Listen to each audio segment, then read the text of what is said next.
എല്ലാവർക്കും നമസ്കാരം. Welcome back to നിയാൻസ്. വളരെ ഈസിയായി തയ്യാറാക്കാൻ പറ്റുന്ന 6 തരം വ്യത്യസ്തമായ കറികളുടെ റെസിപ്പിയാണ് ഇന്നത്തെ വീഡിയോയിലുള്ളത്. നമുക്ക് കറി വയ്ക്കാൻ മടിയൊക്കെ ഉള്ള സമയങ്ങളിൽ വളരെ പെട്ടെന്ന് തന്നെ ഈ രീതിയിൽ കറികൾ തയ്യാറാക്കിയെടുക്കാൻ പറ്റും. വീഡിയോ കണ്ട് ഇഷ്ടമായ ലൈക്ക് ചെയ്ത് സബ്സ്ക്രൈബ് ചെയ്ത് സപ്പോർട്ട് ചെയ്തേക്കൂ.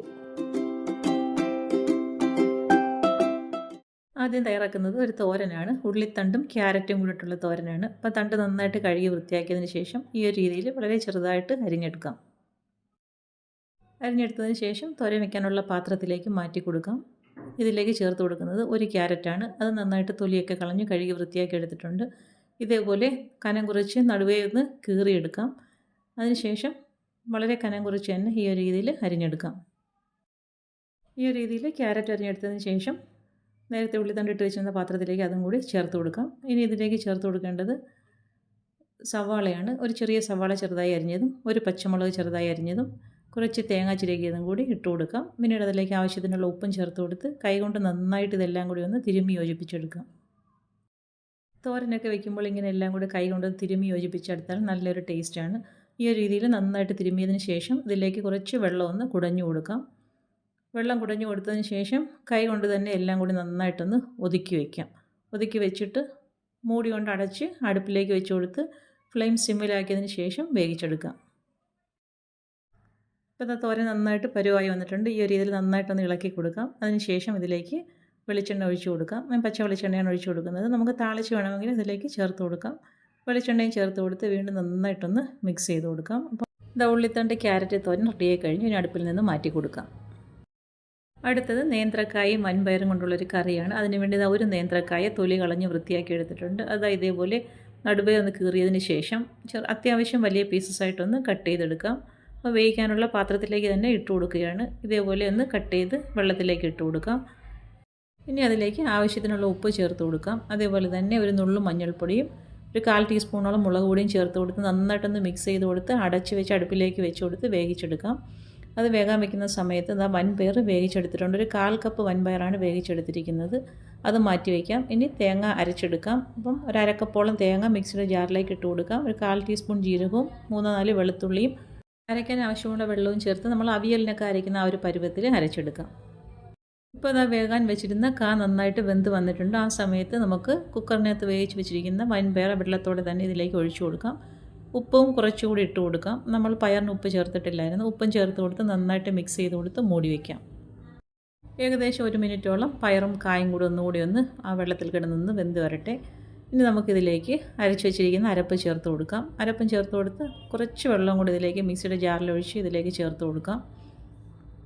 ഇനി കറി തിളയ്ക്കേണ്ട ആവശ്യമില്ല. അടുപ്പിൽ നിന്ന് മാറ്റി കൊടുക്കാം. ഇനി അതിലേക്ക് താളിച്ചൊഴിക്കാം. കടുകും ചുവന്നുള്ളിയും വറ്റൽമുളകും കറിവേപ്പിലയും കൂടി നന്നായിട്ട് മൂപ്പിച്ച് കറിയിലേക്ക് ഒഴിച്ചു കൊടുക്കാം. കറി തയ്യാറാക്കിയെടുക്കുമ്പോൾ കുറച്ച് ലൂസ് പരുവത്തിലാണ് ഇരിക്കുന്നതെങ്കിലും അത് കുറച്ച് സമയം ഇരിക്കുമ്പോഴേക്കും കുറച്ചുകൂടി ഒന്ന് തിക്കാവും. അപ്പോൾ ആ ഒരു പരുവത്തിൽ വേണം ഇറക്കാൻ. അപ്പോൾ സൂപ്പർ ടേസ്റ്റിലുള്ള നേന്ത്രക്കായ വൻപയർ കറി റെഡിയായി കഴിഞ്ഞു. അടുത്തത് കുമ്പളങ്ങ തൈര് കറിയാണ്. അപ്പോൾ കുമ്പളങ്ങ വലിയ വലിയ പീസസായിട്ട് കട്ട് ചെയ്തെടുത്തിട്ടുണ്ട്. അത് ചട്ടിയിലേക്ക് ഇട്ട് കൊടുക്കാം. അതിലേക്ക് ആവശ്യത്തിനുള്ള വെള്ളവും കൂടി ചേർത്ത് കൊടുക്കാം.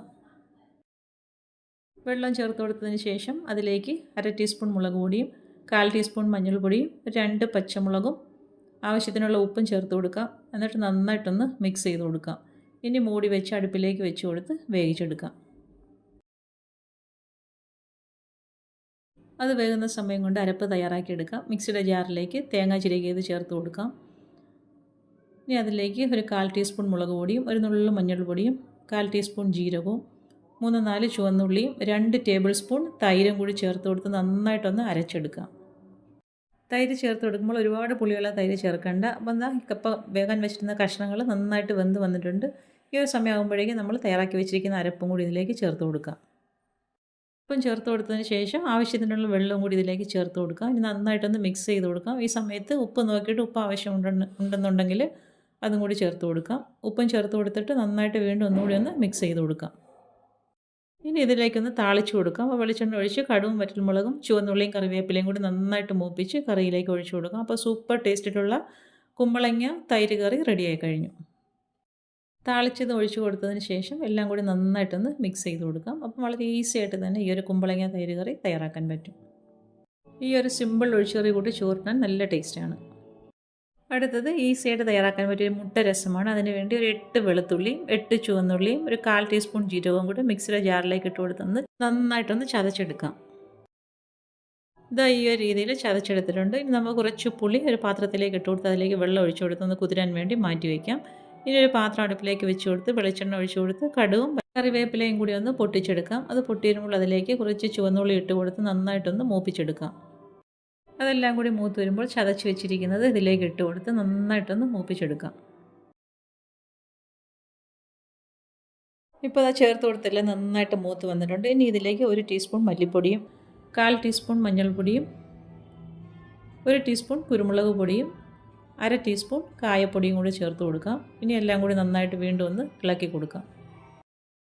പൊടികളൊക്കെ നന്നായിട്ട് മൂത്ത് വരുമ്പോൾ അതിലേക്ക് നേരത്തെ കുതിർത്ത് വെച്ചിരുന്ന പുളി പിഴിഞ്ഞ് ഇതിലേക്ക് ഒഴിച്ചു കൊടുക്കാം. നമുക്ക് ആ സമയത്ത് ആവശ്യത്തിനുള്ള വെള്ളവും കൂടി ചേർത്ത് കൊടുക്കാം. നല്ലതുപോലെ ഒന്ന് മിക്സ് ചെയ്ത് കൊടുത്തതിന് ശേഷം അതിലേക്ക് ആവശ്യത്തിനുള്ള ഉപ്പ് ചേർത്ത് കൊടുക്കാം. ഉപ്പും ചേർത്ത് കൊടുത്ത് വീണ്ടും നന്നായിട്ടൊന്ന് ഇളക്കിയതിന് ശേഷം മൂടി വയ്ക്കാം. തിളച്ച് വരുമ്പോൾ നമുക്ക് ആവശ്യമുള്ള മുട്ട ഇതിലേക്ക് ഉടച്ചൊഴിച്ച് കൊടുക്കാം. മുട്ട ഉടച്ചൊഴിച്ച് കൊടുക്കുമ്പോൾ ഫ്ലെയിം നന്നായിട്ട് സിമ്മിലാക്കി വെച്ചേക്കണം. ഈ ഒരു രീതിയിൽ മുട്ട ഒഴിച്ച് കൊടുത്തതിന് ശേഷം മൂടി വെച്ച് മുട്ട വേകുന്നത് വരെ ഒന്ന് വെയിറ്റ് ചെയ്യാം. അപ്പോൾ ഇതാ മുട്ടയൊക്കെ നന്നായിട്ട് വെന്ത് മുട്ട രസം റെഡിയായി കഴിഞ്ഞിട്ടുണ്ട്. ഇനി നമുക്ക് അടുപ്പിൽ നിന്ന് മാറ്റി കൊടുക്കാം. അതിനുശേഷം കുറച്ച് മല്ലിയിലയും കൂടി ചെറുതായി അരിഞ്ഞതും കൂടി ചേർത്ത് കൊടുക്കാം. അപ്പോൾ നല്ല സൂപ്പർ ടേസ്റ്റിലുള്ള മുട്ട രസം റെഡിയായി കഴിഞ്ഞു. വളരെ സിമ്പിളായി തന്നെ ഈ ഒരു കറിയും തയ്യാറാക്കിയെടുക്കാം. ഇനി ഒരു സ്പെഷ്യലായിട്ടുള്ള മാങ്ങ അച്ചാറാണ്. അപ്പോൾ അത് നന്നായിട്ട് വിളഞ്ഞ മാങ്ങയാണ് ഇതിന് വേണ്ടി വേണ്ടത്. അപ്പം ഈ ഒരു വലുപ്പത്തിൽ നല്ല വലുപ്പത്തിൽ തന്നെ അത് കട്ട് ചെയ്തെടുക്കാം. ഇനി ഇതാ മിക്സിയുടെ ജാറിലേക്ക് 1 ടീസ്പൂൺ ജീരകവും 1 ടേബിൾ സ്പൂൺ മല്ലിപ്പൊടിയും 1/2 ടീസ്പൂൺ മഞ്ഞൾപ്പൊടിയും കുറച്ച് വെള്ളവും 5 പച്ചമുളകും കൂടി ചേർത്ത് കൊടുത്ത് നന്നായിട്ടൊന്ന് അരച്ചെടുക്കണം. ഇതാ ഈ ഒരു രീതിയിൽ അരച്ചെടുത്തിട്ടുണ്ട്. ഇനി നമുക്ക് അടുപ്പിലേക്ക് അച്ചാറിടാനുള്ള പാത്രം വെച്ച് കൊടുക്കാം. അതിലേക്ക് കട്ട് ചെയ്ത് വെച്ചിരിക്കുന്ന മാങ്ങ ഇട്ട് കൊടുക്കാം. മാങ്ങ ഇട്ട് കൊടുത്തതിന് ശേഷം നമ്മൾ തയ്യാറാക്കി വെച്ചിരിക്കുന്ന അരപ്പ് ഇതിലേക്ക് ഒഴിച്ചു കൊടുക്കാം. അരപ്പ് ഒഴിച്ചു കൊടുത്ത് ആവശ്യത്തിനുള്ള ഉപ്പും കൂടി ചേർത്ത് കൊടുക്കാം. ഇനി ഈ മാങ്ങ നന്നായിട്ടൊന്ന് വേവിച്ചെടുക്കണം. നന്നായിട്ട് മിക്സ് ചെയ്ത് കൊടുത്തതിന് ശേഷം മൂടി വെച്ച് വേവിക്കാം. ഇതിലേക്ക് മാങ്ങ എടുക്കുമ്പോൾ ഒട്ടും പുളിയില്ലാത്ത മാങ്ങ വേണം എടുക്കാൻ. അപ്പോൾ അത് മാങ്ങ നന്നായിട്ട് വെന്ത് വന്നിട്ടുണ്ട്. ഇനി ഇതേപോലെ ഒന്ന് നല്ലതുപോലെ ഒന്ന് മിക്സ് ചെയ്ത് ചെറിയ രീതിയിലൊന്ന് ഉടച്ചെടുക്കാം.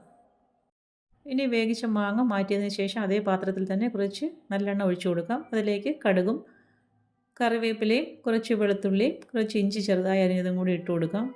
ഇനി എല്ലാം കൂടി നന്നായിട്ടൊന്ന് മൂപ്പിച്ചെടുക്കാം. ഇതുപോലെ നന്നായിട്ട് മൂത്ത് വരുമ്പോൾ അതിലേക്ക് നമ്മൾ വേവിച്ച് വെച്ചിരിക്കുന്ന മാങ്ങ ചേർത്ത് കൊടുക്കാം. മാങ്ങയും ചേർത്ത് കൊടുത്തതിന് ശേഷം അതിലേക്ക് 1 ടീസ്പൂൺ കായപ്പൊടിയും കൂടി ചേർത്ത് കൊടുക്കാം. ഇനി എല്ലാം കൂടി നന്നായിട്ടൊന്ന് മിക്സ് ചെയ്ത് കൊടുക്കാം. അപ്പോൾ സ്പെഷ്യലായിട്ടുള്ള മാങ്ങ അച്ചാറോ അല്ലെങ്കിൽ മാങ്ങ കറി എന്ത് വേണമെങ്കിലും പറയാം. അപ്പോൾ ഈ ഒരു രീതിയിൽ നല്ല സൂപ്പർ ടേസ്റ്റാണ്. ഈ ഒരു കറിയും കൂടി ഇങ്ങനെ ഒന്ന് തയ്യാറാക്കി നോക്കൂ. ഈ ഒരു അച്ചാർ ഇങ്ങനെ ചെയ്ത് കഴിച്ചിട്ടില്ലെങ്കിൽ തീർച്ചയായിട്ടും ഒന്ന് ചെയ്ത് നോക്കൂ. നല്ല സൂപ്പർ ടേസ്റ്റാണ്. അങ്ങനെ സിമ്പിളായിട്ട് തയ്യാറാക്കാൻ പറ്റുന്ന ഒരു അച്ചാറും റെഡിയായി കഴിഞ്ഞു. ഇനി നമുക്കൊരു പുളിക്കറിയാണ് തയ്യാറാക്കുന്നത്. അതിനുവേണ്ടി കുറച്ച് പുളി പാത്രത്തിലേക്ക് ഇട്ട് കൊടുത്ത് അതിലേക്ക് വെള്ളം ഒഴിച്ചു കൊടുത്ത് ഒന്ന് കുതിരാൻ വേണ്ടി മാറ്റി വയ്ക്കാം. ഇനി ചട്ടി അടുപ്പിലേക്ക് വെച്ച് കൊടുക്കാം. വെളിച്ചെണ്ണ ഒഴിച്ചു കൊടുത്ത് ചൂടായി വരുമ്പോൾ അതിലേക്ക് 6 ചുവന്നുള്ളിയും 7 വെളുത്തുള്ളിയും 7 വറ്റൽമുളകും കൂടി നന്നായിട്ടൊന്ന് മൂപ്പിച്ചെടുക്കണം.